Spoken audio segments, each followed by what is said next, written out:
नारायण नारायण। आज का विषय है अपने कर्ता होने के भाव का त्याग ही परमार्थ है। रस्सी को जो सांप समझता है वह बद्ध है, किंतु जो रस्सी को रस्सी ही समझेगा वह मुक्त समझा जाएगा। मैं देह नहीं हूँ, यह जो समझ पाया वह मुक्त ही है। सत्य ज्ञान को जान लेना ही मुक्तावस्था है। हमारी बद्धावस्था हम ही ने निर्माण की है। चिंता, तड़पन और दुख ये बद्धावस्था के लक्षण हैं। तो किसी भी परिस्थिति में प्रसन्न रहना मुक्तावस्था का लक्षण है। जग जाना, मुक्त दशा में पहुंचना है। मेरा तो मेरे पास ही है, किंतु वह मुझे ज्ञात नहीं हो रहा है। भगवान को भूलने के कारण मैं देही हूँ अर्थात देह हूँ, ऐसा हम कहने लगे हैं। देह तो मेरे वश में नहीं है, अतः मैं देह नहीं हूँ, यह सिद्ध होता है। हम जब अपने को कर्ता मानते हैं तब हमें उसके साथ सुख दुख भी भोगना पड़ता है।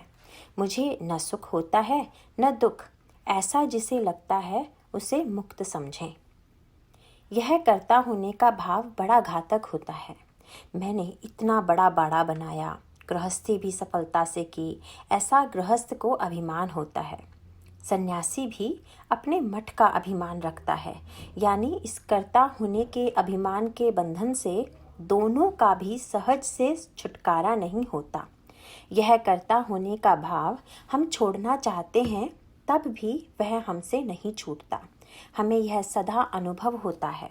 भगवान के अस्तित्व पर पूरा विश्वास होने पर ही यह कर्ता होने का भाव, उसका अहम कम होता है। इसलिए नाम स्मरण हमेशा अखंडता से करते रहना चाहिए और भगवान जिस परिस्थिति में रखेगा उसमें संतोष माने। भगवान के स्मरण के बिना जहाँ सुख होता हो उसे हम विषय माने। विषय के संगम में परमात्मा से अलग होना गृहस्थी है और परमात्मा की संगति में विषय में रहना परमार्थ है। फल की अपेक्षा रखकर जो कृत्य किया जाता है वह कर्म होता है, किंतु फल की कोई आशा न रखकर जो कर्म किया जाता है वह कर्तव्य होता है। और ऐसा कर्तव्य भगवान का स्मरण करते हुए करना परमार्थ होता है।